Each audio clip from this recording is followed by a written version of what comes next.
John, what are you doing? Just a normal serve over here.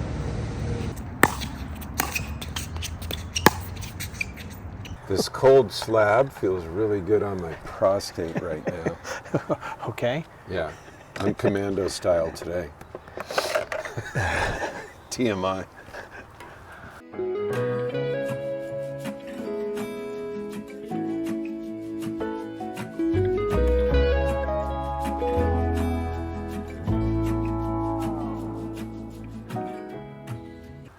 This is a nice tree. Yeah, sweet spot. Yeah, We're in a secret park. We won't tell anybody because we play pickleball here, right? Yeah, we're gonna weave in some pickleball shots. So If we can get the court. you get to see me kick Johnny's ass. Yeah, you'll see Mr. Competitive come out. So it's been 3 weeks. I think Connor was on my ass to get a video shot. What have you been up to, man? What's going on? How's life? Life's good, man. Did a little trip with the van. Had a little beach time there, and it was nice. Went for 2 days and turned into 5, and The new Sprinter van, you got your first ding, right? that's it. I did get my first ding, and I have to say I could have easily went dark and pissed off there. Yeah. Took me about a minute after my wife and I kind of blamed each other. We literally, I just said, who cares? It means nothing, right? Yeah. Let it go. Yeah. And I did. And it's all right up here, man. You let it go, and my trip was fine. Had a great time. How long did you need to meditate to get rid of that problem? I didn't. You I didn't? swear to Oh, God, nice. it was like a minute later, I go, Yeah. okay, what's worst case scenario? You look at that dent for as long as you want, Yeah. or you get it fixed. Big deal. It's not a big deal. It Yeah. really isn't. It's stupid. Yeah. You know, I was thinking about, and it's been 3 weeks because I kind of wondered what I had to say. Do you remember the video of the Asian girl that would sit in front of the tree? And I think that's kind of why we're doing this. This is going to be our sit in front of the tree video in the park. Yeah. But she was kind of intense and kind of down, and she'd had thousands of views, but she was basically saying that an awakening is not all it's cracked up to be, and she wished she could kind of turn back the clock and not do it, because her message was that you lose those extremes, meaning life, you know, her view is that the beauty of life is that you know, it can be extreme. So there's these very high highs and you're over the top. The flip side is there's very low lows. So from her perspective, the awakening just moderates everything, and you no longer have the highs and lows. You're just in the middle. And she found that to be kind of monotonous and boring, or maybe even a little depressing. So I've been kind of wrestling with that, because I've been trying to think about, because I feel like I have moderated it, but I needed that, because I would get extreme, but I would go really negative. And now with the meditating daily and controlling your thoughts, controlling the inputs to be more positive, I do find that I'm kind of coasting right in the middle. And that's great, because I don't have those low lows anymore.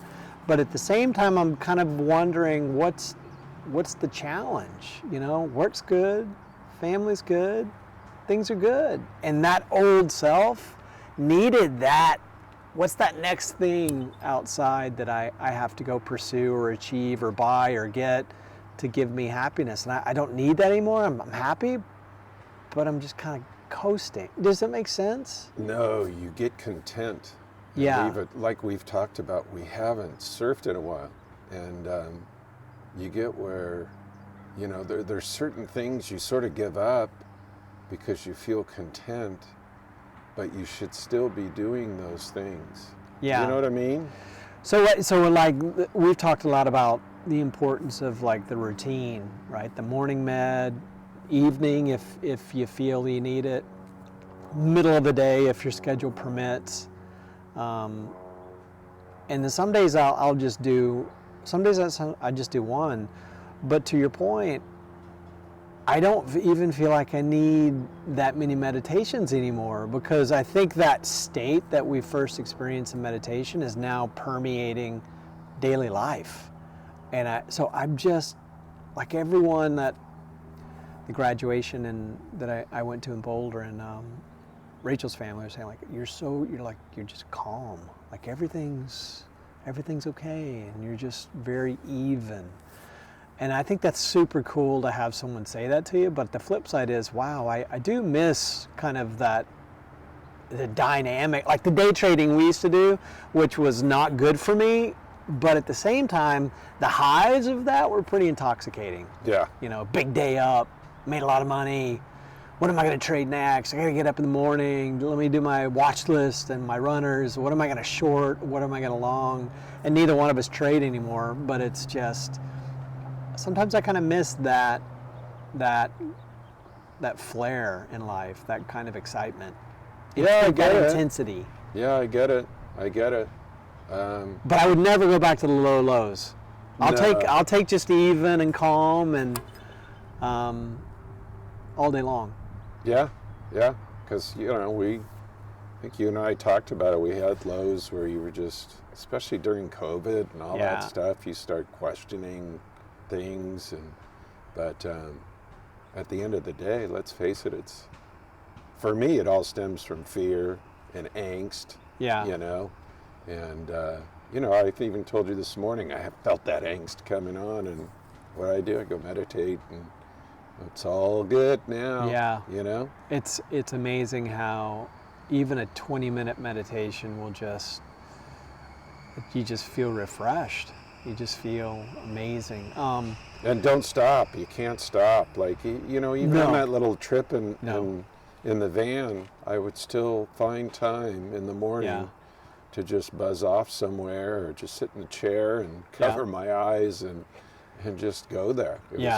It was awesome. And it's so beautiful outside. There's something magical outside when you're hearing birds and feel the wind on your face. So 2 days ago, I was having that kind of thought process about, like, wow, I don't have those extreme highs anymore, so follow me for a second. I was like, does that mean I'm not passionate anymore about, like, life and what I want to achieve and what I want to do? And does that mean I don't have goals? So I started to think about, in one of the meditations, talk a lot about being grateful for what you have and what we've experienced. And I started thinking back about, like, in the beginning and how it felt. And so it started to come back, and I was like, so I started writing that book, and I was like, we're on this path for a reason. There's a purpose. Don't forget the purpose. Don't forget the original feelings and the challenges that we've overcome. And I think that's the hardest, maybe most important part for me, is don't get complacent and just drift evenly through life. Still find your purpose. I got to finish that freaking book. Yeah, the book's coming. We're close. It'll be exciting. It'll be announced. Yeah. So I think, to your point, I mean, we got to get back out and do what we, what gets our juices flowing, and the surfing or the paddle tennis, which we're about to do. But I don't know. I just don't want to be blah. Yeah, I get it. Back to that original video that at the time I hated, when I saw her say, like, I'd turn back the clock, because I would never turn back the clock and become that old self again. Plus, this thing punched us in the face, because I think we had the highs. Yeah. Like, it was like every day. Hell, I would look at the ocean and start crying and just freak out on nature around me. And it was, so when you lose that, you're like, you want to find it. But I guess it's kind of like a gradual process, and we're just walking up the stepladder to get back there, You know what you've talked a lot about through all these videos, and I think is really important, is the ability, and I think it's becoming refined, the ability to be the observer. And in the moment I can actually see, or I can feel like, ooh, that's different, or something will do something, or someone will say something, and I will immediately notice a change in myself of something that it triggers, or it just starts to take me down a little bit of a path, and then I can course correct. Like you were saying about the dent in the van. Yeah, I couldn't do that usually. Normally you would snap. I notice it just when I'm in those situations. You want to, you could snap, Yeah. but you take a deep breath and you kind of just look around and you just try to remain calm and just not go there, Yeah. But yeah, it's that has been the best thing as far as this process goes. Just learning that and watching it unfold, Manage your impulses, manage how things impact you. It's been a huge, huge difference. So I think it's going to be interesting to see, where do we go over the next 6 months or a year, and what does this end up becoming? Because it's clearly just continuing to grow. But I don't want to just get complacent. That sounds weird, but I've always been like, charge, do more, achieve more. And it's hard to just remove that from your personality. Like surfing. Yeah.